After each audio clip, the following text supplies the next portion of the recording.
Hey, Husker fans, welcome back to the Husker Big Red YouTube channel. I'm Chris Peterson, and joining me, as always, is Danny Gillette here for the podcast. And we're back on another episode this Monday, and we're going to talk about another Groundhog Day for Nebraska basketball with another ugly loss on the road.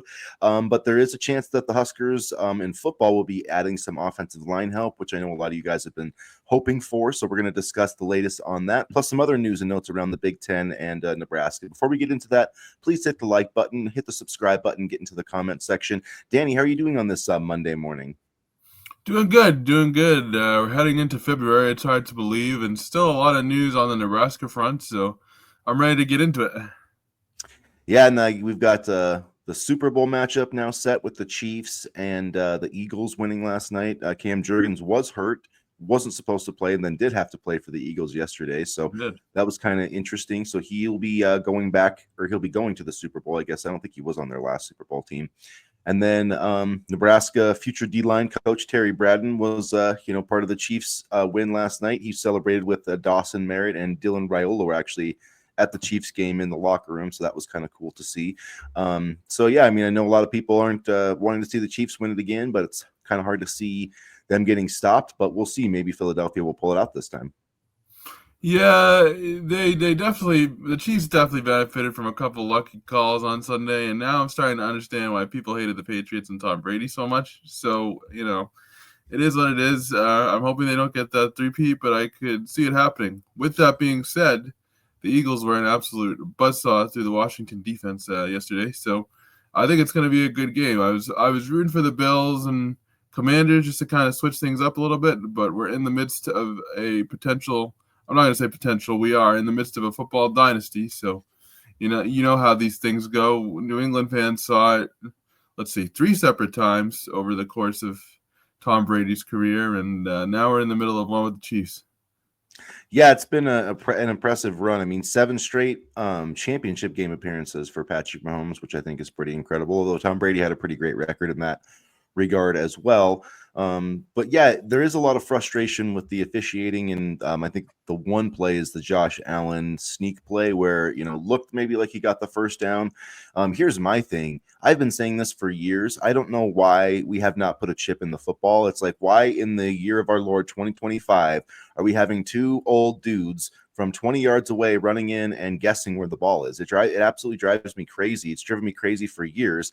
Put a chip in the football. I don't know if Josh Allen made the first down or not, but if we do have the technology, it seems pretty simple that we could say, hey, here's where the tracker was on the ball. It reached the 40-yard line, first down. There has to be a way to do it more, scientifically than, 2 guys that can't see the ball just running in from 25 yards away guessing. I mean, why are we guessing, in a league that makes literally like more money than God? It drives me crazy.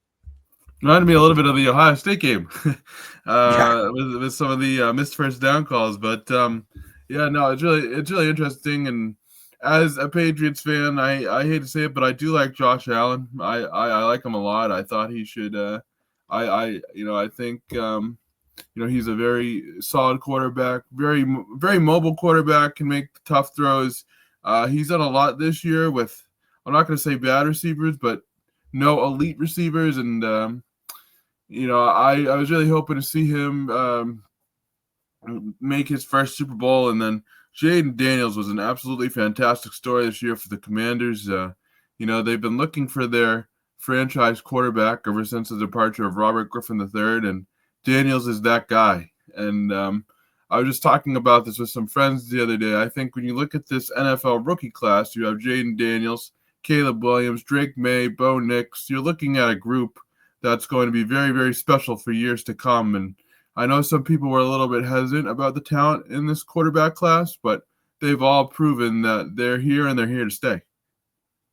Yeah, for sure. It'll be interesting to see, how things play out. But yeah, we'll see if the Chiefs can get that number 3, that 3rd consecutive Super Bowl. But maybe the blocking of Cam Jurgens for Saquon Barkley will save them. And anyway, speaking of blocking, I know one thing that Nebraska football fans have been hoping for is better blocking up front. So this will be a good transition to some interesting news out of the transfer portal, I would say. Now, Notre Dame was in the national championship game last week, and they've had a slew of offensive linemen leave. via the transfer portal. Sam Pendleton, who went to Tennessee. Ty Chan, who's a former offensive tackle 4-star who's still out there. Pat Cooglin, who started at center for them last year, started 13 games. Well, the last 13 games entered the portal. And also Rocco Spindler started the last 13 games, 23 games over his career, was a top 100 recruit. He's 6'5", 325 pounds from Clarkston, Michigan. But Nebraska is very much in the mix here. Michigan is too. Indiana has also been mentioned, Pittsburgh and Virginia as well. It should be noted, Pittsburgh just picked up a commitment from Jeff Percy, who's the former Michigan tackle, and Nebraska actually had been mentioned there. So that he's off the board. But yeah, what do you think about Rocco Spindler and what Nebraska's chances are with him?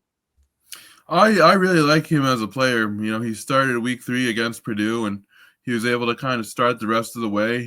He would bring, playoff experience, veteran experience to a line that is continuing to build and needs that experience. And landing him would be huge because they've tried to land linemen over the past couple weeks, and they've just fallen short. Obviously, Elijah Pritchett is the lone exception, but they've really made a concerted effort to try to land a lineman, and they haven't been able to. Shiza Pete was a guy that they missed out on. And so landing a guy like Rocco Spindler would be great. I mean, between his experience, his pedigree, and the fact that they need another tackle, I mean, he would be a good addition. Michigan is definitely going to be tough to battle with. Even Indiana, I think, is going to be tough to battle with, and I think they're very much in the mix as well. So I'm hoping for good things, and like we've mentioned before, like you've mentioned before, offensive linemen in the portal are extremely hard to grab. So I'm hoping this goes in our favor, but I know there's definitely going to be competition. Yeah, and so with going back to his high school recruitment of Rocco Spindler, Michigan was right in it. Obviously, he was one of the best players in the state of Michigan in the 2021 class. He actually had a bunch of crystal balls for Michigan. Like, they were considered the leader for a long time, and it was kind of one of those things where he kept delaying the decision and delaying it, and then went to Notre Dame. And there was a little bit of hard feelings, I would say, in the way that the recruitment was kind of handled, but that offensive line coach who recruited him is no longer on the Michigan staff anymore. It wasn't Sharon Moore. So that basically no longer exists. And I think that a lot of this is going to come down to NIL. And I think part of the reason he entered the portal was NIL. I mean, it should be said that, like, he probably might not have been guaranteed a job there last year or next season because he didn't win the job out of fall camp. So basically, there were some injuries, but he stepped in and played really well for the last 13 games. So I think it's a chance for him to, go somewhere and guarantee himself a starting job and then also cash in on NIL. So personally, I think that this is coming down to Michigan or Nebraska. I know Indiana's in the mix, but I just feel like with the way that, Nebraska and Michigan have both been targeting offensive linemen and the way that they, are going to try to spend with NIL money, I just have a hard time seeing Indiana, match those numbers, to be honest with you. So I really do think this is going to be a Nebraska-Michigan battle. Now on Sunday, Pete Nakos reported that there was no visits by Spindler. It was thought that he maybe was going to visit Michigan, and that didn't happen. So we'll see if it happens again this week. I would like to see him visit Nebraska. What's interesting is I'm not sure if he's going to be able to go through spring practice. I'm pretty sure he's not going to be able to at Michigan, and I'm not sure if that is an academic thing where he has to finish up some classes. And that could be a similar case with Nebraska too. So that's another aspect of it. That could just be a Michigan thing though, because they do have different academic requirements. Michigan they basically, it's not even that guys can't get in. It's just that they will only take a certain amount of like transfer credits. So, not very many schools are kind of reciprocal with Michigan. Like that was Michigan the same State problem they had with that basketball player, right? A couple of years back. Yeah, they've had a problem with a few of basketball players like that, and actually, it's hurt them with a couple transfers too that they were in the mix for. One of the, I think it was a wide receiver, but he would not have been able to enroll this spring, so he went to another school. So that is a factor. I'm not sure if that would be the case at Nebraska. Of course, the spring classes I think have already started or are starting this week. So, but I mean, I believe they've started already. Yeah. School is secondary to football at this point. I mean, we all know that, but I do think that if they were able to get Rocco Spindler, here's where I think it would be. He obviously wouldn't be, starting tackle. I think he would be their starting guard. But what it could do potentially is that could allow Grant Brix to focus more on tackle.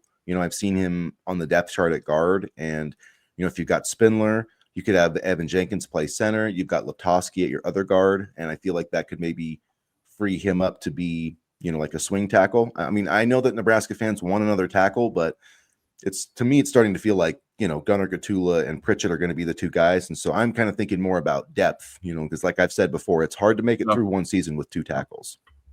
So. Yeah, and I think Gatula's ready for a bigger role this season. I think he played really well last year. I think he showed that he could, obviously, was it perfect last year? No, but is he talented and can he make, positive contributions? Absolutely. So I think just to bounce off that Gatula point, he's going to continue to develop and grow this year, and I think he's going to have a big say in the play of the line this coming season.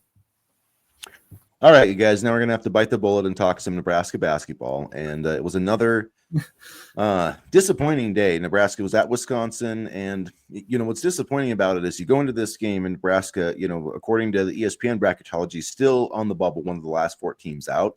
And so it's like, the season's on the line. They still have an opportunity to turn things around. And then they allow Wisconsin to score 17 of the first 19 points in the game. So, I mean, the game was effectively over in the first 5 minutes. They did battle back. I mean, they got within, 6 points there in the first half. So, I mean, it's not like they totally, rolled over. But, I mean, they gave up 17 3-pointers. Now, this is the third they've had lost 6 in a row. This is the third time in that 6-game losing streak that they've given up 15 3-pointers or more.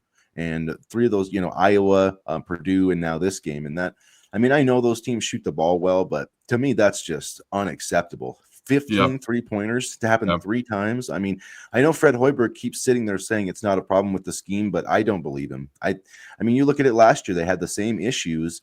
I do think that part of it is, defensive effort and maybe just a lack of athleticism, but yeah, this defensive scheme is not working. So I feel like the idea that they haven't made any adjustments and they've tried some different players. They took out Braxton May, they started Andrew Morgan and Sam Hoiberg, but I don't know what they need to do, but they need to make some adjustments and very quickly, because this has turned into a dumpster fire. I don't know what they need to do either. It's really interesting, the drop off in play once they got to conference play. Stop me if you've heard that in a Fred Hoiberg season before, that they really struggled, and maybe the non-conference games really were fool's gold. I mean, maybe they're not as good as we thought they were. I mean, clearly they're not playing well right now, and it's not, like you said, it's not like a 1-point loss here, a 5-point loss, or battling hard out of the gates and then just running out of gas. It's complete blowouts. And I'll toss this to you, because I've been wondering this. I was wondering as I was watching them get absolutely, destroyed from behind the arc. What changed from last year to this year? I mean, on paper, and I'll stress that again, they have a better team this year than they did last year. What changed? I think one thing, we talk about them being better on paper, but I do think that we underrated the impact of Keisei Tominaga and just having, that electrifying player and what he brought to this offense, and just the spark I think that he, gave this team. But and I think on a separate part of that is he handled a lot of the scoring. And so I think, Juwan Gary went from being kind of a guy that, he could score, but he was kind of like a what's the word I'm looking for? Just kind of a jack of all trades, like, do the dirty stuff type of guy, like utility guy. Yeah, utility guy. And now Juwan Gary's having to be, a high usage scorer, and that's just not who he is. I'm sorry, but that's just like, if Juwan Gary has to be your number 2 scorer, like that's just not a great team. I mean, that's not an ideal situation, because that's just not who he is. He's not a guy that you're like, okay, man, we're going to isolate you, go get a bucket. Like, he can hit some threes, he can score some shot. I mean, he can do some things driving to the basket, attacking closeouts, but I mean, really, so they have one guy, Bryce Williams, who can basically create his own shot. And, we're seeing the results of that. I mean, it's just a lot of pressure on him. Bryce and Juwan, I think they went like 6 of 24 yesterday. I mean, you're just not going to win when your best players shoot like that. But what else are you going to do? I mean, the only other guys who have scored consistently are Andrew Morgan in the post and Connor Esegan from the 3-point line. Gavin Griffiths has just been a total bust. He hasn't contributed at all this year. Braxton May, didn't play a minute on Sunday. So that, to me, that's pretty disturbing when you have a guy who's been starting for you and then, doesn't play at all. And probably some of that had to do with the fact that, Wisconsin's bigs constantly shoot threes. So that probably was a tough matchup for him, having to, get out to the 3-point line and et cetera. But seems like a lot of matchups are a tough matchup for him, though. I mean, let's be honest here. Yeah. It seems like he struggled a lot. And I don't know what even from last season, but like from the UCLA game to these next, I mean, it's just like Maryland's a good offensive team, a fairly good offensive team, and they did a good job against them. But of course, Maryland doesn't shoot well from three, but it's just I really have a hard time believing that there's not scheme issues. I mean, guys just are over helping and they're just kind of like collapsing in the paint, and then they're leaving guys wide open. And it started with the Iowa game, and really, truly, it's been a problem all year because Nebraska has given up a ton of 3-pointers, and it's like, it's fine if those are contested looks, but you can't be giving up 20 assists and 15 3-pointers a game, man. Like that's a Creighton recipe. Game, we got extremely lucky looking back on it now. I mean, yeah, there were open looks. Yeah, go ahead. Yeah. Well, no, I'm just saying you're 100% right that there were a ton of open looks and they just missed them, and so it was like you can't rely on good teams to miss threes like that. It's just not going to happen. No, and now teams have the book on Nebraska on how to kind of penetrate their defense, either go inside or make quick passes from behind the arc so that the rotation can't get back fast enough and shoot the three. I mean, there hasn't been very many defensive adjustments either. And that's the thing. Once teams start figuring out what you can't do, then they'll just attack it. I would love to see more defensive adjustments, but I really don't see a scheme change this late in the year. Yeah, this has been a problem throughout Fred Hoiberg's tenure, I think. The rotations have been nice, but they only work when you have the ability to get back quick enough and have that athleticism, and they don't. And, man, it's just not – the schedule does get a little easier down the stretch after these next, you've got home against Illinois, at Oregon, then at Washington, home against Ohio State, home against Maryland, at Northwestern, and at Penn State. So, I mean, there's some winnable games, but like right now, that's going to be a grind just to make the Big Ten tournament. The way that this team is playing right now, and that they're playing okay at home, but it just seems like for whatever reason they cannot translate anything on the road, and that that's pretty worrisome. So it's let's see, how many more road games do they have to play this season? So 5 more road games. I mean, so I don't know. It's going to be very difficult. I mean, we talked about it a little bit last week, and I know people weren't that thrilled with the topic, but I mean, with Fred Hoiberg, I don't think you should get fired, but if you're losing every road game by 30 points, it's going to be hard to keep you. So this team at some point has to start showing some fight, and they have it at times. And, Fred said that effort wasn't the issue against USC, but I mean, I don't know what he said yesterday, but that really, it felt like, I don't want to say they quit, but it felt like they, didn't give it their full effort at times. I agree. I felt like they, once it got back, I feel like they just went through the motions. And so, I'm not going to say that this team's quit on Fred Hoiberg, but I do think that they're kind of quitting in games, and that just can't happen. The Purdue game was really eye-opening too. It was just kind of a look into the fact that, against a good 3-point shooting team, they really, really struggle. I mean, the Purdue game was like, whoa, like this isn't good at all. So we'll see what happens. I don't think Fred should be fired, partly because that's another contract on the books, and Nebraska does great with contracts on the books. So if there's one thing they do win at, it's contract buyouts. But I don't know. Look, I love Sam Hoiberg, and I know they needed a spark yesterday, but I would not put him in the starting lineup. But but at the same time, I understand why Fred did it, because he's just trying to get something going. But still, that tells you the state of the program right now, right there. Yeah, and the fact that you had Bryce Williams basically as the essentially playing point guard because your other guards just aren't cutting it. So I mean, it's not a great situation, and I don't unfortunately I don't think it's going to get better. Like I just don't think it's going to get a lot better. They need to fight and grind. Hopefully they can make the Big Ten tournament because I think that would at least silence a lot of the hot seat talk. I mean, the past 2 or 3 years have still been some of the best basketball Nebraska's played in the Big Ten. So I think it would be a mistake to let go of Fred Hoiberg. Let him recalibrate. He's shown that he can do it before. He's shown that he can figure out what's wrong and fix it. So I still believe in him as a coach, but the way that he tried to build this team, and this is the inherently risky thing of building a team out of the transfer portal every year, is that if those pieces don't mesh, like it can go really well and it can go really poorly. And this year it went really poorly. I don't think making the Big Ten tournament silences a hot seat talk. I mean, that should be the bare minimum. With this roster, that should be the bare True, minimum. yeah. And I definitely get what you're saying. I definitely get what you're saying, but with this team, with the amount of experience that they have, making the Big Ten tournament should be the bare minimum. And I'm not saying that Nebraska should even make the NCAA tournament every year, or that they need to go to the Sweet 16 or Final Four, because I realize the ceiling for Nebraska basketball may not be as high as some of the other programs, but making the Big Ten tournament your own conference tournament should be the bare minimum, because we've done that before, and granted it hasn't always turned out so well, but that should be the bare minimum. I'm sorry, like we I feel like Nebraska has enough resources to be able to compete for at least NCAA tournament spots, and making the Big Ten tournament in year 5 of Fred Hoiberg's tenure now is it should be expected at this point. Yeah, and I mean you're 100% right. If they don't make this Big Ten tournament, I mean I think that the season would definitely be a failure at that point. I mean I think it's going to be a failure. Just a one and done, I feel like would be a failure.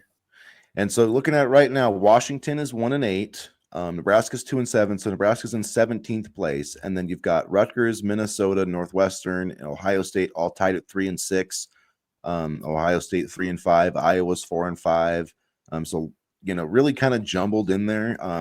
Basically, you've got 4 teams in the league that have 4 losses, that have less than 4 losses. So everybody else in the conference has at least 4 losses. So Michigan State's unbeaten, Purdue has 2, Michigan has 2, Wisconsin has 3. And with Purdue, Michigan got destroyed at Purdue on Friday. So it can happen. It is not crazy to go to Mackey Arena and get your bell rung, get the doors blown off. It happens. It's but not, yeah. But to happen twice, to have it happen, for that to happen less than a couple weeks later at Wisconsin, that's just, to me, that's the issue.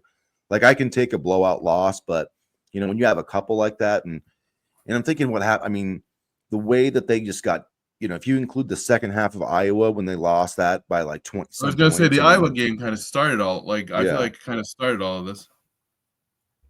The second half of the Iowa game, I mean, they were up 15 or whatever, and they just have not, they have not bounced back from that. So hopefully they can get a win. I mean, if they could beat Illinois, and it was the same thing I was saying yesterday. If they could beat Wisconsin, they could, maybe turn this thing around. But now it's just they just need a win. I don't even care about what it means for the postseason. They just need to create some positive momentum very soon. We should mention, too, the Nebraska women's team lost a close game to Ohio State on Sunday. That would have been a big win for them. But they're still 15-5 and still projected to make the NCAA tournament. They're an 8 seed, so they should be good to go. But anyway, let's switch to special teams coach. Nothing really going on there, but we just wanted to mention it. We have no candidates whatsoever. So I'm not sure if there's somebody on one of these coaching staffs. Maybe they'll create some movement this week. But yeah, it's been interesting that they haven't hired a special teams coach yet. Given all the Kansas City connections, I'm wondering if it's the Kansas City special teams coach. Yeah, or if they've got somebody that's an assistant or an analyst or something. Maybe I should start looking up their coaching staff. But maybe the Eagles too. I don't know. I was trying to think of. I mean, Matt Rule's probably got so many connections, but maybe it's somebody. Yeah, it could be. It's probably somebody that we maybe haven't heard of, but that probably has a history in the NFL. because that's Dave Taub, probably not pronouncing his name right, who's the current special teams coordinator. He's the assistant head coach. So, I mean, I don't think he's probably Yeah, leaving. Maybe maybe he's like, I'm sick of winning Super Bowls. maybe Once maybe he he'll come to Nebraska where winning is plentiful. well, he just wants a new challenge, you know. It's like, I've decided that I want to try to win a. But here's maybe somebody. Andy Hill is the assistant special teams coach. Is in his 5th season as assistant special teams coach with the Chief. Prior to that, he doesn't say where, but it says he had a collegiate career spanning 30 years. So maybe this is a guy to look at. I thought we would have one by now, a special teams coach. So there you go. But let's see here. I'm gonna look him up here a little bit more. So he used to coach at. He's in the Missouri Sports Hall of Fame. So maybe Jamar Mosey knows him. Let's see, Andy. You know, he probably does know him. He's Jamar from Mosey Trenton. He's from Trenton, Missouri. He was the associate head coach and special teams coordinator for Missouri. He's coached wide receivers. He's actually coached quarterbacks for Missouri, wide receivers, offensive coordinator. He was the head coach at Hutchinson Community College, which is a very good community college program.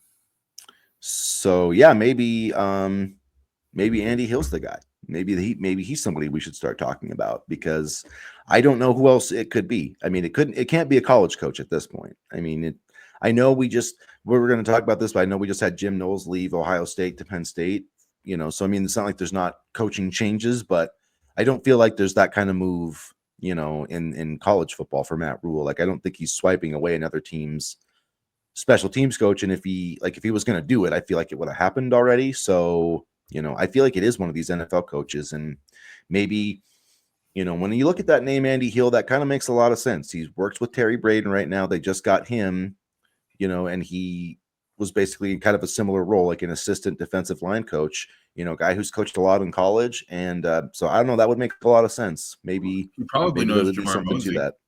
I mean, I'm sure. He probably knows. Yeah. I feel like Jamar Mosey is well traveled and well known in the Missouri area.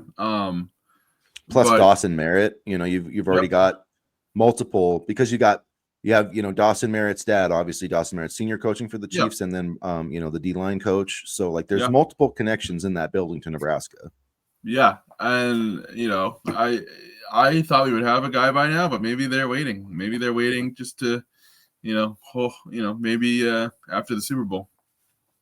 Maybe that. Now it's kind of interesting because, you know, you mentioned that with the D-line coach has already been announced. So like if he was going to come, why wait? But I don't know. I'll have to look at the Eagles coaching, the Eagles tree, see who they got. But maybe it's one of these, you know, somebody from the Commanders or Bills or something, and maybe we'll get something. But I haven't heard a peep from like any of the insiders, you know, that I follow.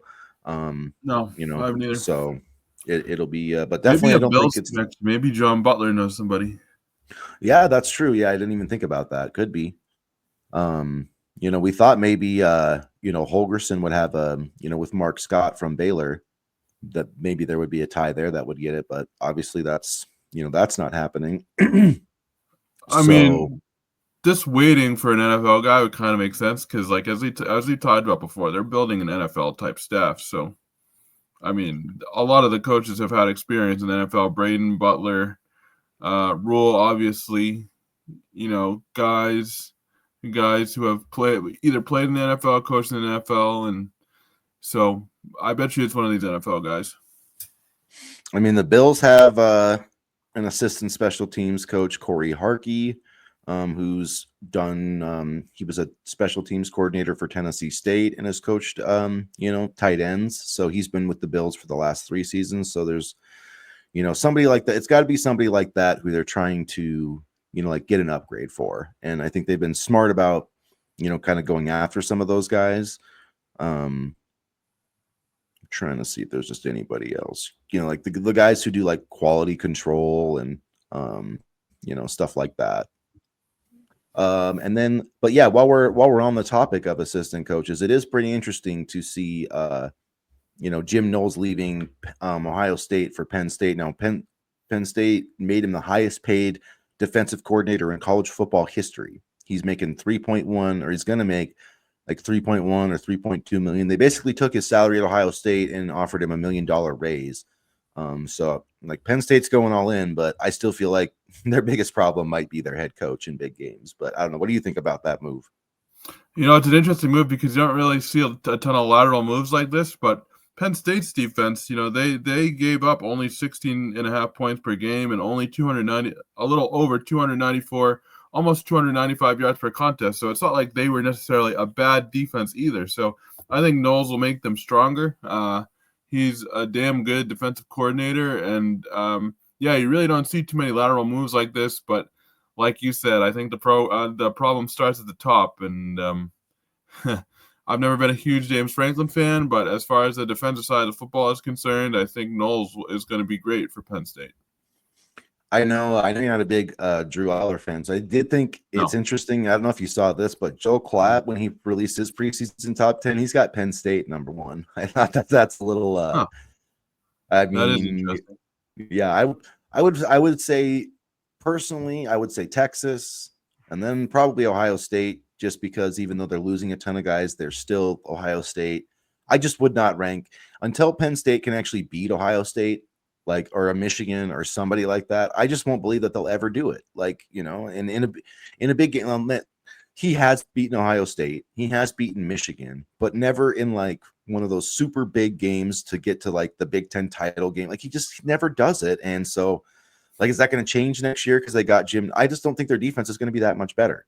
So I mean, how much better can it get? It was already damn good, like you said. Yeah. I don't think it's a bad addition, but I don't. Again, I think it's just not addressing the elephant in the room. But good for Knowles. He's getting paid. I think $3 million. I think it was. I saw a report. It was like something really nice. So good for him. Again, I think the problem stems from a quarterback and head coach, but Penn State, definitely got a big hire in Knowles.